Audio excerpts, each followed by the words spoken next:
जब शिवसेना बीजेपी के विरोध में हल्ला मचाती है तो बीजेपी वाले खुलकर शिवसेना के विरोध में हल्ला मचाते हैं। ब्राह्मण लोग ये प्रचार करते थे बांटो और राज करो, ये अंग्रेजों की नीति है।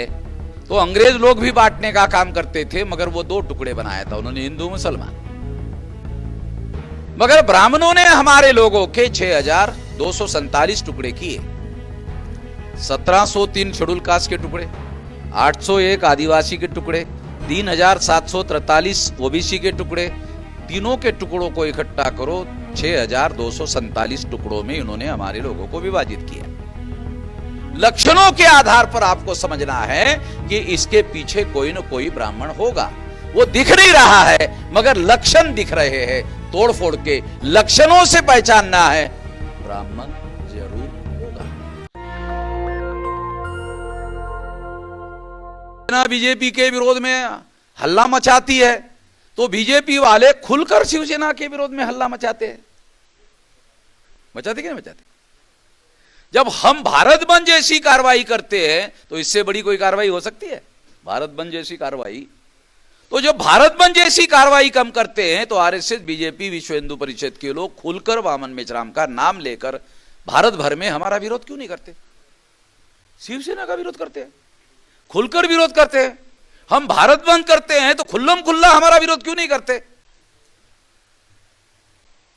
मैं ये चाहता हूं कि वो लोग खुल्लम खुल्ला विरोध करें। इससे क्या होगा? इससे हमारे लोगों को, हमें एससी, एसटी, ओबीसी के लोगों को समझाना आसान हो जाएगा, बल्कि समझाना नहीं पड़ेगा कि ये लोग हमारे दुश्मन हैं। जब वो खुलकर हमारा विरोध करेंगे तो हमारे लोगों को आंखों से दिखाई देगा, दिमाग से दिखने की बात नहीं है, आंखों से दिखाई देगा और आंखों से ही देख करके वो लोग जागृत हो जाएंगे और उनको ज्यादा बताने की, समझाने की जरूरत नहीं रहेगी। इसलिए वो लोग खुलकर हमारे विरोध में, मैदान में विरोध करने के लिए कभी नहीं आते।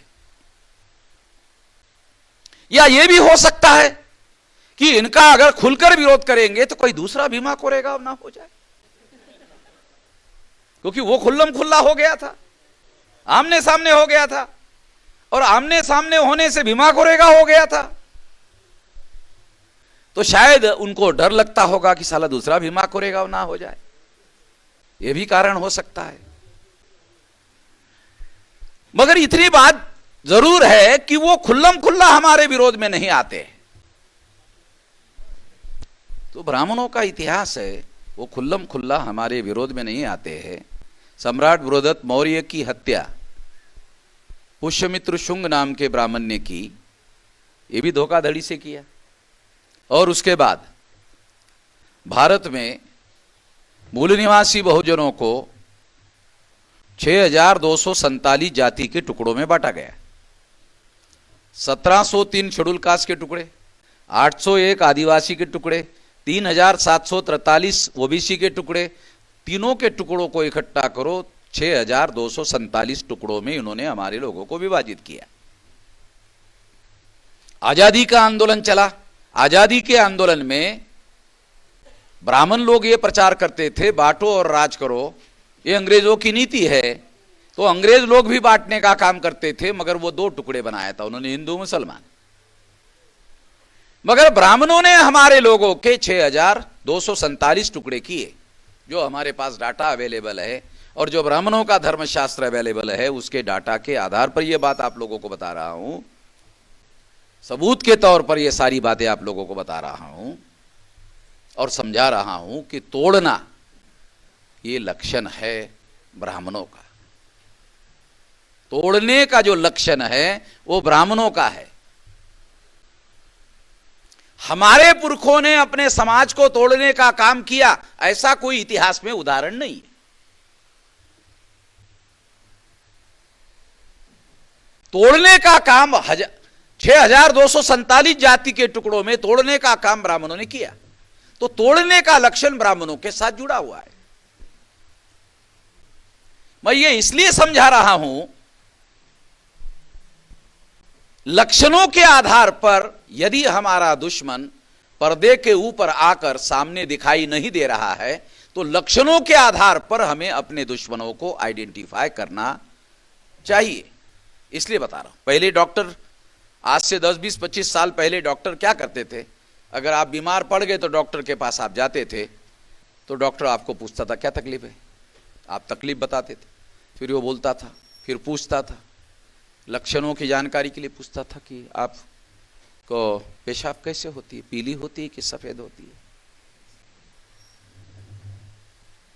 पेट साफ होता है कि नहीं होता है, दिन में कितने बार टॉयलेट में जाते हो। मतलब वो डॉक्टर पूछे, ये मेरे पास तजर्बा जो है उसके आधार, जरा मुंह फाड़ो, जीभ निकालो। अरे पूरी निकालो भाई, आधी ही निकाल रहे हो।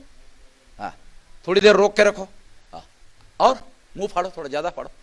टार्च लगाकर, वो बारीक वाला टार्च रखते थे वो वो देखते, पता नहीं क्या देखते थे, मगर वो लक्षणों को निर्धारित करने का काम करते थे कि कोई लक्षण मिलता है क्या है? हाँ, फिर वो नाड़ी भी देखते थे, फिर बोलते थे थोड़ा ये ऐसा करो, फिर वहां भी टॉर्च लगा के देखते थे। ये सारे करने के बाद लक्षणों का निर्धारण करते थे और लक्षणों के आधार पर इलाज करते थे, मरीज को आराम होता था। आज डॉक्टर के पास जाओ, डॉक्टर के पास जाओ, इलाज शुरू नहीं करता,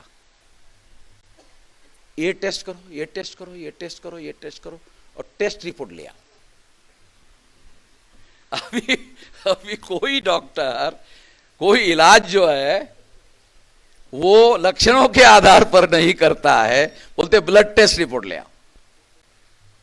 कई प्रकार का टेस्ट करते हैं और उसके आधार पर इलाज करते हैं। इसका मतलब जो लक्षणों के आधार पर इलाज होता था वो अनसाइंटिफिक था, ये बात सही नहीं है। मेडिकल साइंस में पहले लक्षणों के आधार पर, मेडिकल साइंस इतना डेवलप था कि लक्षणों के आधार पर इलाज करते थे, वो भी साइंटिफिक था।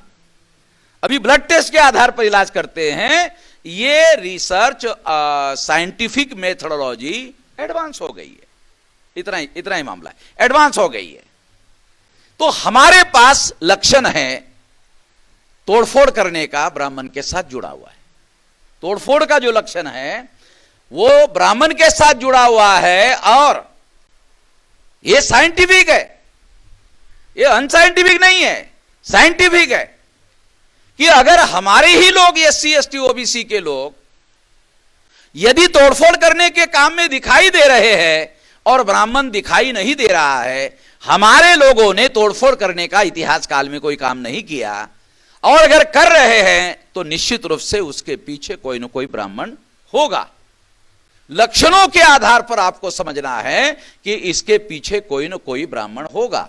वो दिख नहीं रहा है मगर लक्षण दिख रहे हैं, तोड़फोड़ के लक्षणों से पहचानना है, ब्राह्मण जरूर होगा। नेशनल दस्तक की आपसे गुजारिश है कि अगर इसको बचाना चाहते हैं तो नेशनल दस्तक को सब्सक्राइब करने के लिए रेड कलर के सब्सक्राइब बटन को दबाएं, फिर बेल आइकन की घंटी दबाएं। नेशनल दस्तक को बचाने के लिए बहुत जरूरी है कि हर खबर को शेयर करें, लाइक करें, कमेंट जरूर करें।